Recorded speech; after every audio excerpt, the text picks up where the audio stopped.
It's my pleasure to introduce the chairman of the Virginia Scenic River Advisory Board, Dick Gibbons, who will be making some special presentations.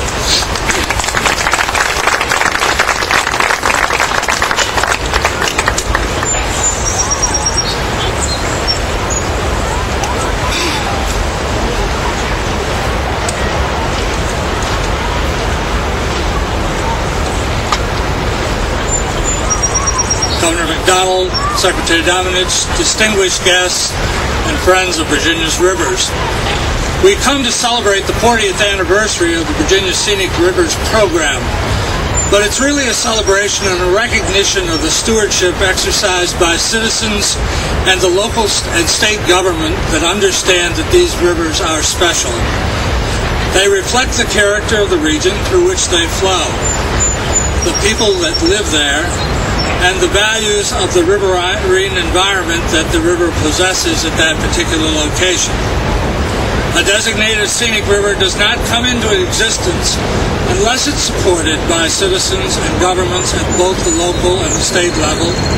It must possess scenic, recreation, historic, natural, and cultural values in order to be eligible, and they represent a place we know and love and call Virginia. We are here today to recognize 4 individuals whose vision and leadership has resulted in the program and has served the rivers in the system.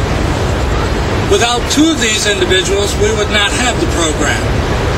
And 2 individuals that we recognize have committed decades of time and energy to ensure that the rivers that they were responsible for have been recognized as important and have value to the locality and the Commonwealth. The first person we wish to honor today is the Honorable Linwood Holton, former governor of the Commonwealth of Virginia. Governor Holton could not be with us this morning. On April 4th, 1970, House Bill 27 was signed by Governor Holton. It was this legislation that allowed for the identification, the evaluation, and designation of qualifying rivers by the General Assembly. This single action has resulted in the designation of 529 rivers of river and evaluation of qualifying more. The program became an official designation and conservation initiative of the Commonwealth as recommended in the 1970 Virginia Outdoors Plan, managed by the Commission of Outdoor Recreation. Without Governor Holton's leadership and support and his confirmation of the action of the General Assembly, one of Virginia's most important resources, its rivers, would not have received the attention and stewardship commitments that we find in the state today. We thank Governor Holton for his leadership, which led to this day. We thank Governor McDonald for the signing of bills, which led now to the 610 miles of river that we currently have in the system. This will be the award that we present to Governor Holton.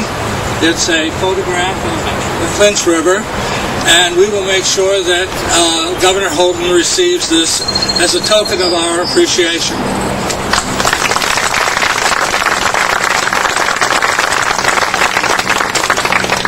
The second honoree is an individual who provided leadership to an outstanding staff and fostered long-range planning and vision in the creative and technically responsible staff.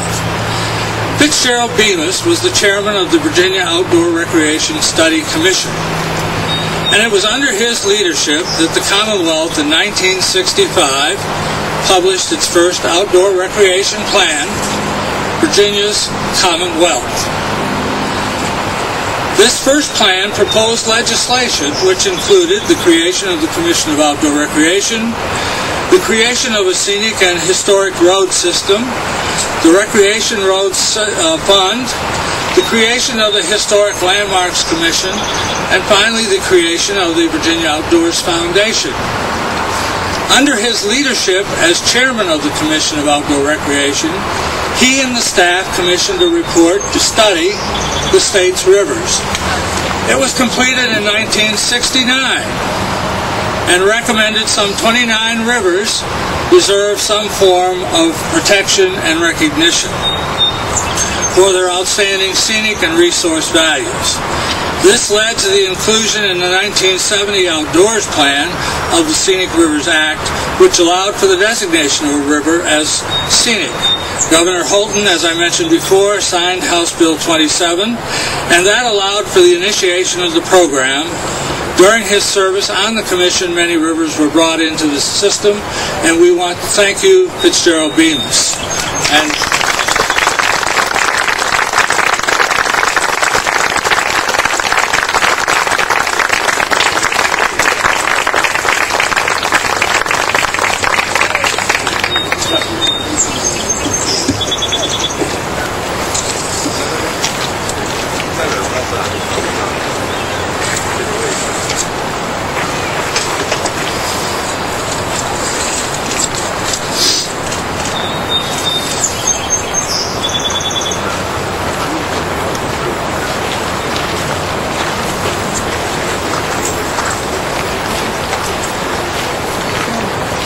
Citizens and riparian landowners and area residents and visitors are the key and the heart of this program.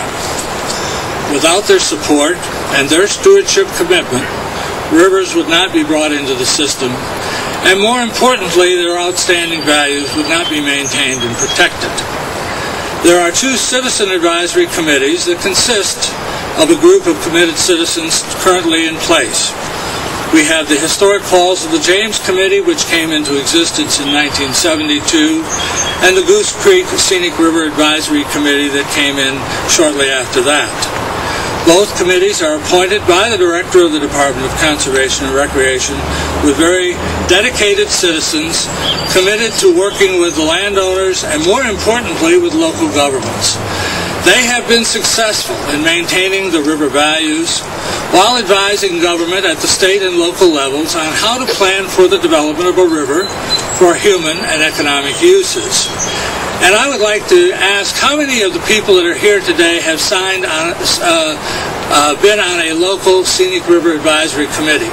Raise your hands.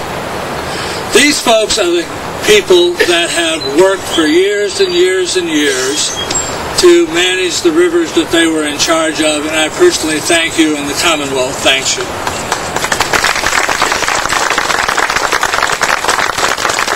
The next honoree is Dr. R.B. Young. Dr. Young served for over 25 years on the Falls of the James Advisory Committee. While serving as chairman, you ensured that the river values were identified and recognized in the planning and development of projects along the river.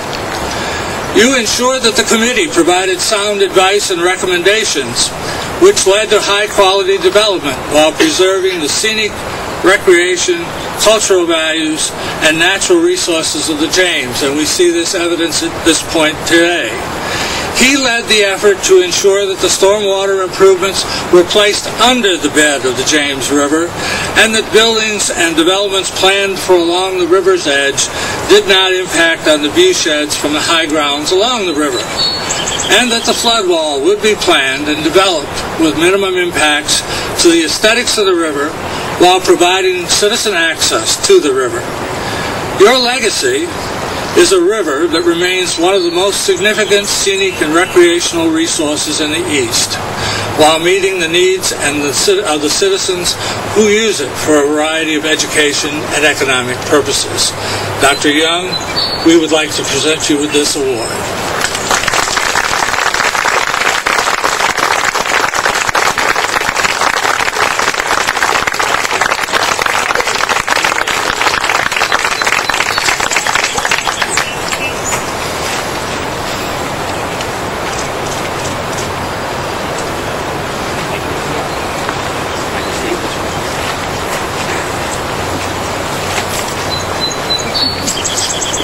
Final honoree is Helen Casey, and Helen could not be with us this morning. She will receive her award later in the month of May in her locality. We recognize her today for the contribution she has made for over 15 years of service with the Goose Creek Scenic River Advisory Committee. She began her service as an advisor. Then she accepted an appointment to serve on the committee, which led her to the election to chairman. While serving as chairman, she's ensured that the river values were identified and recognized in the planning of projects along the river. She and her committee reached an understanding with development and riparian landowners to maintain a minimum setback of 300 feet along the river. And they successfully facilitated the development of a historically correct bridge, the Cotton Bridge, crossing in a development, rather than the standard highway bridge design. And I might add that this bridge costs less than the standard highway design cost, and it is, in fact, one of the historic features of that particular river environment. During her chairmanship, she secured the preservation of a historic iron bridge along Route 7, established a roadside park at the old Ridge Crossing, and these are just a few of the projects that she and her committee were able to accomplish on behalf of the Commonwealth. She ensured that the committee provided sound advice and recommendations which led to the high-quality development while preserving the scenic and recreation and cultural resources and the natural resources of the Goose Creek. She continually maintained the practice of including county staff in committee meetings and the deliberations of the committee, and required those that were proposing developments to present their development to the committee for their advice and counsel. Her legacy is a river that remains one of the most significant and scenic and recreation resources in the state, while meeting the needs of the citizens who use it for a variety of recreation, education, and economic purposes. And the board will make sure that she receives this at a later time in the month of May.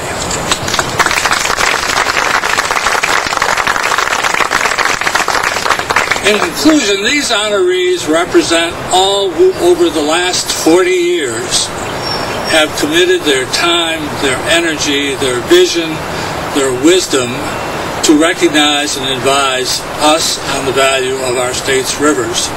And I thank you, the board thanks you, and the Commonwealth thanks you for that service and commitment.